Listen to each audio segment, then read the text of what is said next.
yeah, so Nannette Crystal. My business is Esprit Pilates, Louisiana.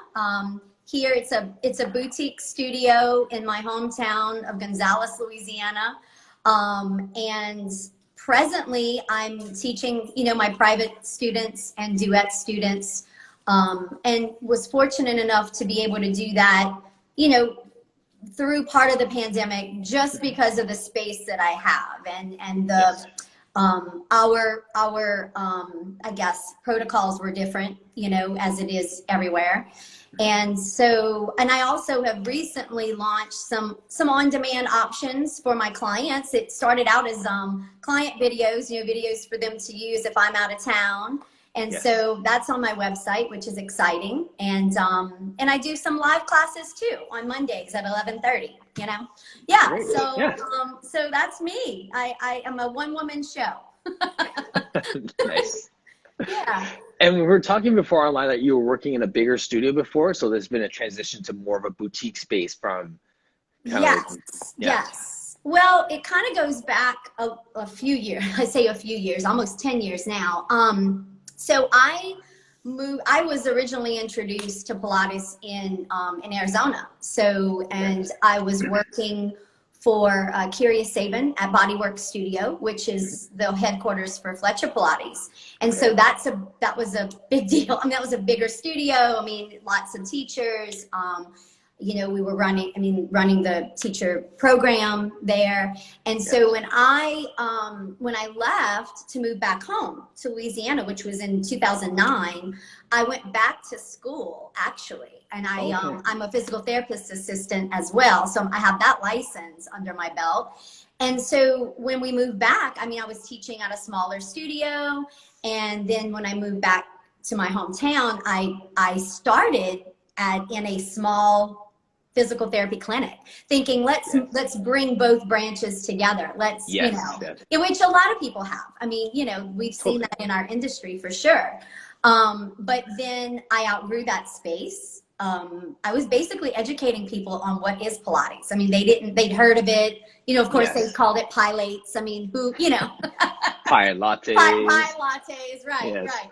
So it grew. And a lot of the people in my hometown knew my family, they knew me. They're like, you're back. Wow. Yeah. You've been gone for so long. And so it's been a blessing for sure. And I love it. It's definitely different. But it's been amazing to see transformations in people's bodies. Yeah. Now, and I've heard people say like I've outgrown this. Like, what did outgrow it look like for you? And how did you know when it's time to So this room that I was in, it had one reformer and a ballet bar and a mirror. Like it was maybe 10 feet by, and so there was no opportunity to put, even if I did towel work or bar work, I had to move the reformer out of the way, Yes. So look, you can survive like that, but then there's more than one person that wants to be on a reformer.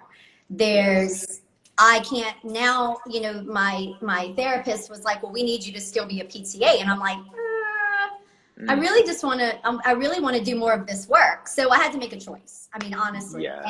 So I kept my license alive for, in the event that I do go back to a clinic, but I'm loving the space that I have, and I'm loving the amount of space that people can bring in, Yes. Yeah. It's so funny you say that, because when I was in social work, I was like, I'll just do this personal training thing, and if that doesn't work, I'll go back to social work. That was like 2002. Yes. Right. So look, right. Yeah.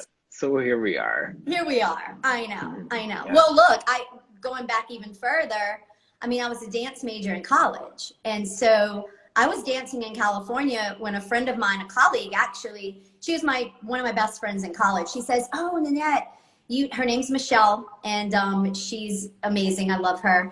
Another Southern girl, Kentucky girl. She says, you've got to experience this work, and at the time, there weren't any schools. Like, you didn't go to Pilates Center of Boulder. You didn't go to the Fletcher School. You didn't go to, you know, you name the school. So she was actually in the first class that that the Fletcher work became a school. So she introduced me to it. So anyway, long story short, I was like, sure, I'll do it. It'll be a great income on the side of the dance world, you know, because dancers make no money. It's like starving artists sometimes. And and I fell in love with the work. And I say I quit dancing. You're always a dancer in your heart, but professionally, no. And I mean, I've been teaching ever since. So 19 years now. Yeah. Amazing. Yeah. And it's so funny. Like there's that sense of just like right place, right time, right? Like you just did like it's not like you didn't select, you didn't choose the Fletcher. Like it's just like that was it. And it was and I loved it. I mean, I still do. I mean, you know, and it's very interesting how you are at the right place at the right time, or you're in the right teacher's hands, or that's what you connect to, you know? Yes.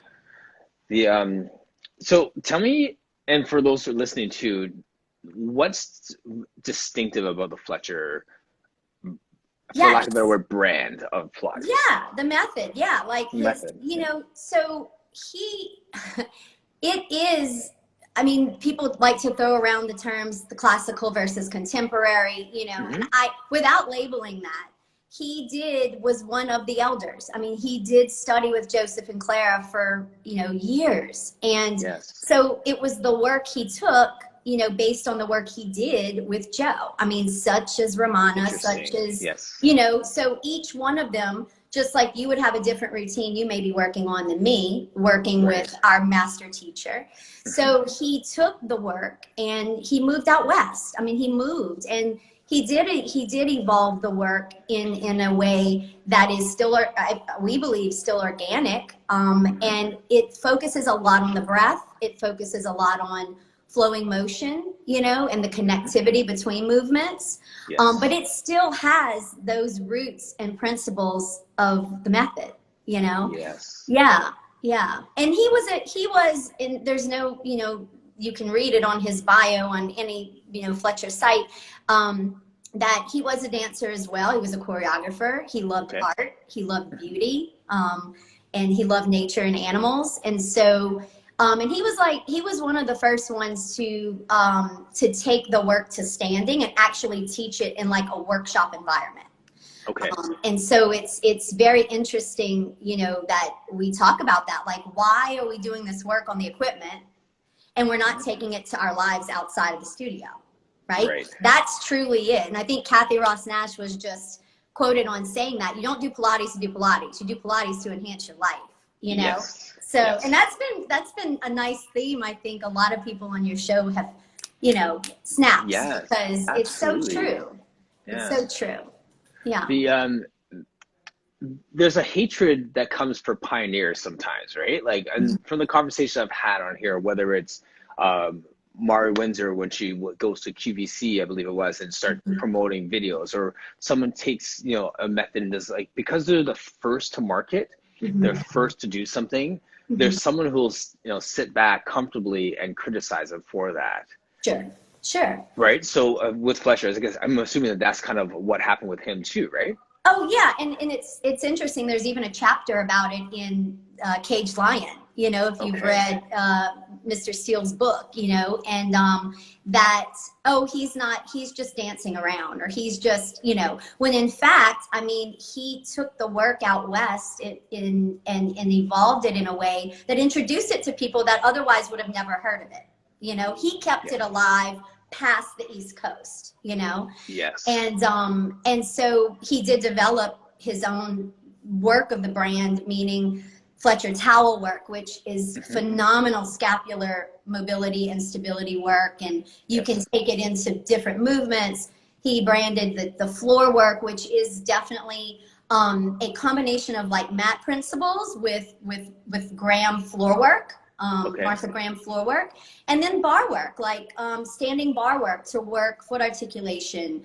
You know, you can even do some spinal articulation with the bar. So it's it's fascinating, that part of the evolution, in my opinion. But yeah. Absolutely. And then And I'm almost looking at it from the level of an entrepreneur, right? Like I wear so many different hats, so I'm listening to what you're saying, but then it's like, okay, you develop it, but then you have to trademark it, and then you have to prove that it's yours, and you have to do all these different things. So then that's when people start to get uptight, right? So you're like, well, that was my idea, or that's not true, that's not authentic to the work. Now you're just putting on your own signature on it for your own capital gain. So all these things happen with it, but I'm just making a comment to, like, I hear what you're saying, that the main thing is the main thing, right? And then Benjamin and I had a great conversation about the main thing is to keep the main thing the main thing. Exactly. That's smart. Yeah. Right. Yeah. So if Ron Fletcher was here, what would he say? And what would you guess that he would say is the main thing? The main thing is going to the ABCs of the movement. You're not doing movement to just, flip around. I mean, does the movement come from a place of knowing? Does the movement come from a place of intelligence, right? Yes. And is it smart movement? Or is it coming from our extremities? Is it coming from our center? Is it coming from our soul? Is it coming from our spirit? Yes. Or is it just, flipping around? So is it intelligence or mindfulness? And I mean, that's another word. I mean, right. And to be mindful about it, and I think, again, setting the tone of movement in general is, it should come from our mind and it should come from our body. But at the same time, if we overthink things, you have to move it to experience it. You can't hold back. You can't. And that was something that was beautiful about Ron, is that he wanted you to be at your movement best. And if you were in a class or a workshop with him that had 60 people in the room, and there was somebody in the back that wasn't quite getting it, he signaled you out, and you might have felt embarrassed, but afterwards he would come to you and say, do you understand why I did that? Do you understand? And it wasn't to make you embarrassed. It was truly because he wanted so much in his gut for you to feel the movement from the inside out. And work the quarter, and teachers that know him work that last quarter of an inch of movement. Yes. Go to the end of your movement. Like, don't cut yourself short. Yes. Yeah. And I say that a lot with clients too. Like, that's the only part that really matters of the movement. The part that you're leaving out right now. Yes. Like, let's get to that piece. Yes. Yeah. So it's good. And I mean, I think he would call that the spirit of the movement. There's mind, body, but there's also spirit. And so that's the guts. That's the guts. I hear that in two ways. You say the spirit of the movement. Like if you just say like the letter of the law or the spirit of the law, there's a sense of, this is the 19 steps to the exercise, but the spirit of the law is, this is where you're supposed to experience in the exercise. So you may not tick all the boxes to get to the end goal, that last quarter of that exercise, but if you're feeling here, if this activated, if this is what you feel, this is getting warm, and this is the challenge, then you've captured the exercise, even though you didn't do all 19 steps in sequence. Yeah, makes sense. Right. I feel like too, it can also be the joy, because if you are just going through the steps to go through the steps, what's the joy in that? Why do it? Why do it? Well, I can say, from an athlete standpoint, I'm sure we have people who walk in as athletes who are just like, grind it out, you can be in that place of, I'm not here for joy. I'm not here for joy. I'm here to better my 10K time. So let's get at it. Absolutely. Right? So that'll bring up that point I wanted to talk with you about, like functional movement versus movement potential. Yes. Okay. Yes. So functional movement in my brain, like when I think about those words, and it comes, I feel like it comes also from like a therapeutic perspective. Yes, we need to be functional in life. But functional movement also, to me, it almost sounds like it has a limit to it. Yes. So like there's some sort of like, okay, I'm in a functional movement pattern now, so I'm good.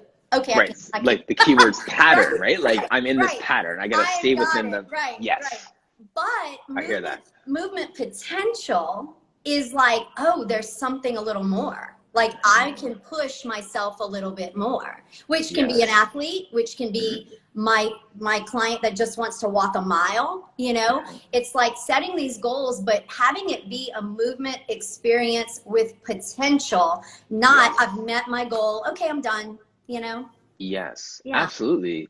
But the potential that is there is limited by our minds too, right? Like someone was saying this Sometimes. morning to me that, Absolutely. right, like we think that the potential, like we're probably at 40% of our potential when our brain is like, okay, that was good work today. Yeah.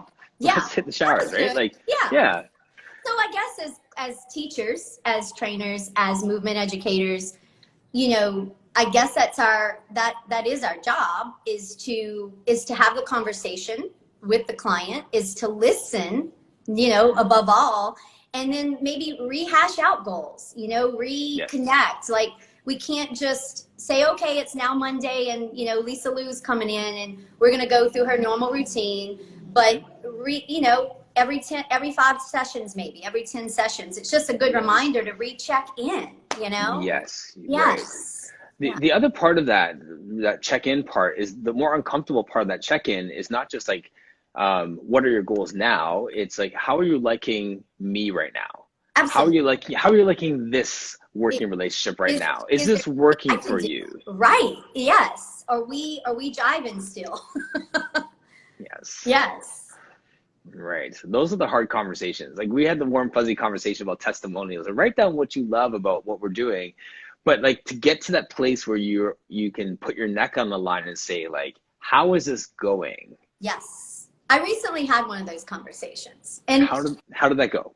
It was great because, you know, and this, you know, when I look back at it, it had to do with just something on a personal level. Like I was tired. I mean, it was about me, you know, and you show up and you're trying to give your best, you know, but they actually said, you know, how are you? Because you're not yourself. Like this is not, you know. I said, well, what do you need from me today? And I will get it there. And they go, well, we want you to be you, you know? So if you need to leave, if we need to reschedule this, then let's do it. And so that goes back to just really having your self-care as part of your practice too, not just, you know, you're showing up for your clients, but if you're not showing up for your clients, what's the point, you know? Yes. You can't absolutely. That's so true, and I'm glad that you brought that up because we think about, you know, the course of our weeks, and it's so easy to just go client after client or just task after task. And I take Fridays to really just make it a Martin day. Me too. Right? I'm starting my Fridays like that too. I come into the studio and do a little paperwork and things, but I've turned that into, I need this for a while. I was going to do it for a month, Martin. Okay. And now it's turned into 2 months. Good. So it might keep going. You know what? Just listen to your body, Nannette. That's all you gotta do. Yeah. So whenever I have to take a client, like I usually like I'm up 5:30, 4 o'clock, 5 o'clock anyways. So I'll go out, journal, go for a drive. I'm still bitter Starbucks isn't open, but you know, that's another story. But I'll find something to do, and I won't take my first client until 7:30, whereas it's usually 5:30 on a Friday, you know, or any other day of the week. But as you know, as I get closer to that, like I really like this person, and they're a joy to be with, and that's the only reason why they're on a Friday. Yeah. Like that's part of my, you know what I mean? Like yeah. So, no. But it'd be easy to just like pack out your day, Friday, like every other day. But like I'm more productive all of next week by giving myself those 3 hours. Correct. On a Friday morning. Correct. I love it. I love it. Mm-hmm. Yes, I'm just reading some of those comments here. Movement potential, definitely, that resonated with Carrie. Hannah on the mat, Finland is in the house. Oh, Hannah! I remember hearing her podcast. That was fascinating. Yeah. Love it. And yes, and thank you for sharing that. Bless you for sharing. Synergy. Yeah. Nice. Nice. What do you guys have anything, you and Becky have anything else coming up? Well, we just actually I had texted her yesterday because we had some really bad storms here and water rose. It's one of those things, you know, both of us lost our homes in 2016 to floods. And so I was like checking in on her to make sure she was okay. We're both fine. But so yeah, we're kind of busy until maybe the end of the summer. So hopefully I'll have her come, because I went to her studio last time. Hopefully she'll be able to come and visit mine. Yes. And yeah, we'll probably do, I'd love to do another IG Live class. And maybe a few more free forms. And, you know, I think that this collaboration, I'm hoping, I would love to bring it on a stage somewhere. I just think the two of us, you know, are from two different schools, but we share a lot of the same passions and enthusiasm for the work, and it's just great. So who knows? The sky's the limit, Martin. Absolutely. But we'll keep y'all all posted. Yes. Those are the synergies, right? Like yes. those are the things that we need to do more of that. Agreed. And you know, and I've had people on the show here, and then people have messaged me afterwards like, you should do a podcast with that person. Like just, or my wife will hear me talk to somebody, and you know, my first conversation with them will be right here, and she's like, you really vibe with that person. Like you should do more with them. Like, because people pick up on. They pick up on. Yeah, I totally saw that with you too. Like you really do vibe in that way. We have fun. I mean, just talking with her is awesome. You know, it's very cool. Yeah. Yes. Yeah. Nice. So, but I think I'm kind of energized too for this reason. There's the Momentum Fest is coming up, and I scored a ticket. I'm actually going to go there live. And oh yeah. Yes, nice. I'm, you know, masking up, doing it. I'm going. And so I'm really looking for, it's my first time going. I haven't been there. I haven't been to the conference, you know. And so looking forward to seeing some colleagues that I've met, I know, and then some that I've only met virtually, like Tasha Edwards, man. Like she's gonna be there, and I'm looking forward to really, you know, hip healthy chick. Yes, exactly. Yeah. I was joking with Mimosa earlier this week that like it's like meeting a pen pal like for the first time. Like all these people that we've just been talking with and having this video connections, but never like actually touched. Yes. Like, yes. I know. I can't even believe it. It's crazy. And I mean, what's still going on in Canada? Are you still in a lockdown, or you are? Yeah, we're on a stay at home order till June. It was supposed to be till May 20th and then extended again till June 2nd. Man. Yeah. So only because this is essential services, this building where I have like therapy and stuff, why I'm in the building. Other than that, I'd be at home doing all this stuff. So yeah, so it really it's been a hindrance, right? Like, I mean, are vaccinations like on the up? I mean, are they available? They are. Okay. Yeah, they are. Yeah, they are. good. So that's, you know, happening, but then there's still the travel. I mean, you're allowed to travel, but they said it's so prohibitive, right? Like you have to do like a fly clear test where I have to, you know, out of pocket pay for my vaccination. I said pay for my my assessment, like my virus assessment, right. So I can just walk into a drugstore and get a test. Unless I'm flying, then I need a certificate that I have to pay $150 for. Nice. Yeah. Right. Out of pocket. Here you go. Right. Exactly. Yeah. And so, I mean, so it's just there's a lot of stuff that makes it prohibitive. So I could say, yeah, I'll be at Momentum Fest too, but then, yeah, you know, have to out of pocket for testing, and then you have to stay in a hotel for 3 days when you get back. And then, like, right. Those things are something to keep in mind. Right. Yeah, a dear colleague of mine that's in Ottawa. I mean, we've been communicating quite often, and she's just like, okay, third time's a charm. Let's hope this is the last one. Yes. Right. Yeah. So virtually, I'm teaching at Momentum Fest. Yeah, exactly. There you go. You go. So we'll get our push-ups on. We'll do some TRX work and. Absolutely, yeah. Which is, I mean, that's all fun too. That's all fun. Super fun. Yeah, I think it's cool that the way Jessica is doing it, just to talk Momentum Fest for a second, the way that she's doing it is fun because, like, yeah, there's a lot of movement people, a lot of Pilates people in the room, But these Pilates people are doing Zumba. They're teaching, I'm teaching TRX. I'm doing a thing just on Correct. push-ups, right? Like all these different things that we have passion for, we have a skill set for beyond our box of Pilates, and those Right. things are getting expression. So Right. that's, for me, that's fun. Even if no one wants to do push-ups with me, I'll have fun teaching a class on push-ups for you, right? So Yeah. Well, and I think that's why I really made the effort to go, is that I'm in my Pilates world, like absolutely. Like I love it. It's my joy. But lately I've also been taking, various classes. And I do this thing on Fridays, which I'll probably be filming after our talk, Martin. Just free form Friday, where I put on music and I pick a theme or I pick a song that's resonating with me that day, and I just move, and it doesn't necessarily have to be dance movements, but I find it very freeing for just my own body, I mean, I'm doing my Pilates routine. I'm, about to join Kathy Ross Nash and her program in September. So I have this under my belt, but I feel like sometimes there's these little nook and crannies of the body that you can't really move into. And so I just move. Just freely move, wherever my arm, my head, my torso wants to take me. And it's been really informative and, in a way, freeing even for the work I'm doing on the reformer, on the spine corrector, Yes, yeah. Yeah. It's so funny you say that, and I was like, that sounds so freeing. It's almost like you're scratching an itch you could get to. Correct.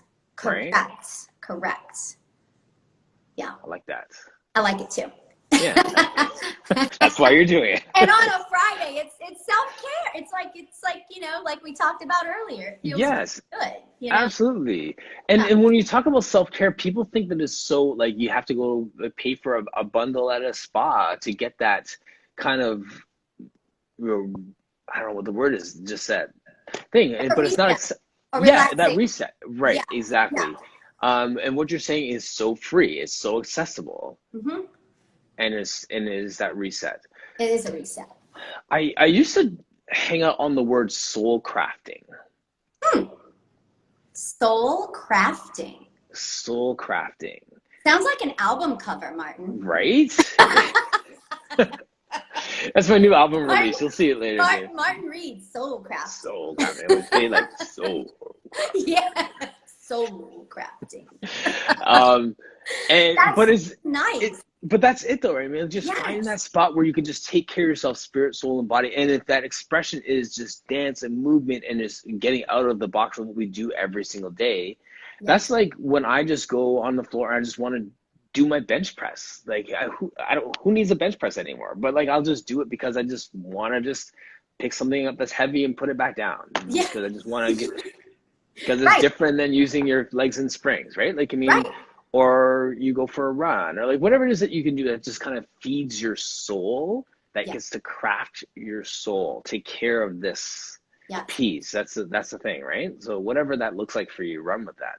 Yes, and you drive in your car too, correct? Totally. I saw that. Yeah. I run. I run. Yes.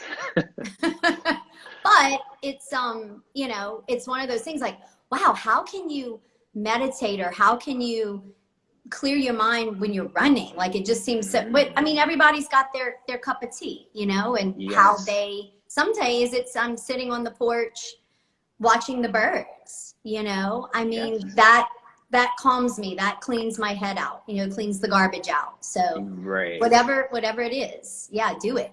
Do it. When Jenna had a post earlier this week where she was just sitting. She had the moment of quiet. I don't know if you saw it. Where she was out. And emotions came. Yes, I really can resonate with that. Yeah, that was a beautiful post. Beautiful post. So where would that moment be for you, where that would happen? And I use the words like there's this collision of gratitude and peace, where you just have this thing. And like for you, where would you find that moment? Would that be in your run, where you can just get lost in the cadence?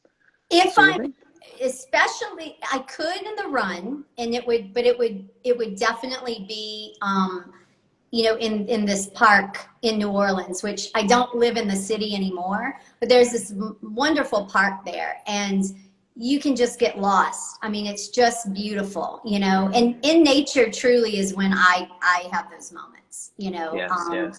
And I love to just hear the sounds of nature. And that is the moment, you know, because you feel like you are connected to something so much bigger than just yourself, than just yourself. Right. Yeah. And as soon as she had that post up, I sent her a link to a post that I had from like last summer where I was driving, and there's no noise in the video except for just the sound of the car, and I was just driving, and I was coming around this bend, and then the sun was just coming into the car, and my lips started to quiver, like it just, Wow. this moment, right? And I sent that to her, and my post said that it took a lot of disquiet to come to this place of quiet. Yes. Yes. Understood. Yeah. There's so much going on. There's so much in our, you know, in our landscape, whether it be, you know, professionally, globally, you know, and yeah, you can have those moments, and that to me is, you just put that in the nail on the head on the nail, whatever the saying is. Quiet, like just quiet the mind. And yes, for me, I love, in fact, a place comes to mind. My husband and I were married on a mountain in Tucson, Arizona. Oh, and nice. These mountains are beautiful because Tucson is in a valley, and there are 4 mountain ranges around the city. And so we were married up there, and it's on this ridge where you can look over and see, you know, the city, you can see another mountain, and it is just breathtaking. And all you hear is the wind, you know, and it's just, that place comes to mind, you know, immediately. Like I just thinking about it, like I could tear up, because it's that place of place peace of love, and quiet, place of and peace. yeah. So yeah. How do we find that? How do we access just like a fraction, a sliver of that to get through? Like, you know what I mean? Right. Like that's the thing. I know. Well, and especially right now, because we, you know, and I mean, maybe not for me, because am able to teach. I am going to be able to travel a little bit. For those that are not, I mean, I think it's thinking about that place, even if you can't be at that place, like trying to visualize that place and be there for even a second, you know. And it is hard, because I mean, we can say that all day, and you're still stuck in your house. You're still stuck in your, you know. Kids are still running by. Yeah, exactly. Yeah. But I think that it just and that probably just takes some patience to find that quiet place, you know. Giving yourself permission to find it. Mm-hmm. That's and Carrie was saying mine is breathing and prayer, right? Like that sense of and not just and breathing and prayer, yes, but I find sometimes it's a physical location for that prayer, that physical location for that quiet, that physical location for, like, if you can just get to that location, right, whether it's like your closet in your house, or like that your porch in the middle of the day when everyone's like on their online classes, just whatever that physical location to trigger that sense of, okay, let's just lock everything else out for even 5 minutes.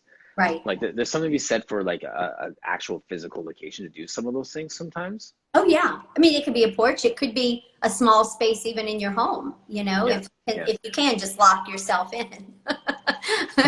Everyone else out. Everyone else out. I'm waiting for someone to write bathroom in the chat right now, right? Like.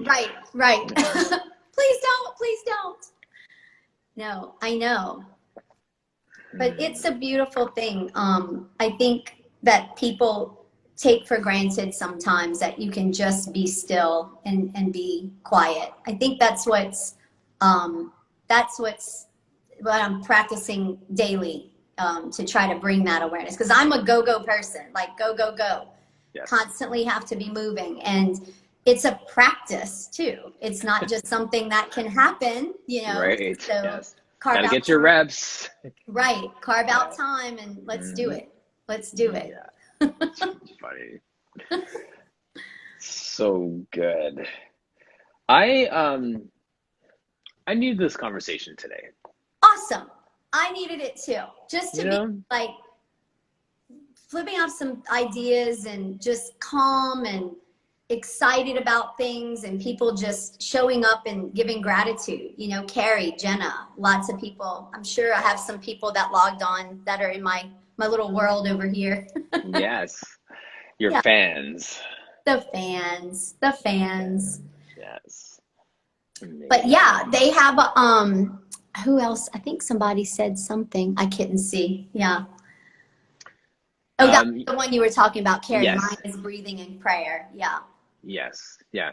And like what she was saying earlier too about letting the body lead, Oh right? yeah. Yeah, Yes. like in Yeah. your movement. Like that's I don't want to say scary, but it's just not comfortable, right? It's easier to just to plan and plot all that stuff out as opposed to just letting go enough to do that. Right. Right. No, for sure. For sure. Yeah. So sweet Vera dog is sleeping, by the way. Oh, I know. She's like, I've had enough of this conversation. I'm going to bed. nice. Oh. No, it's so good. But thank you so much. Thank you, Martin. I know. Yeah, It was great to chat. It's great to chat. I know we hit on some of our points, so I was thinking maybe another time we'll hit on some other points. yeah, absolutely. Yeah, There's no rush. We could just lean into it. Just say wherever it goes, it right? goes. Absolutely. It's been a Yeah. pleasure. It's been a pleasure. Yeah, and it's at 57 minutes, so it's not like we had to like kill time. No, no. Just It singing went dance for this. smoothly. It went smoothly. We danced right through it. Yes. Awesome. Awesome. Thanks. Well, I'll look forward for your post later, your movement. oh yes, I know the Yeah. freeform Friday. Nice. Nice. Well, Nice. that's good. Awesome. Cool. Thanks, All Martin. right. Happy Yes. weekend to you. Yes, thank you. Happy weekend to you. And thank you to everyone who joined us today. I see all of you there. We really appreciate all of your comments. So good. All Awesome. right. Okay. Take care. All See right, you. you too, Martin. Okay. Bye-bye. Bye.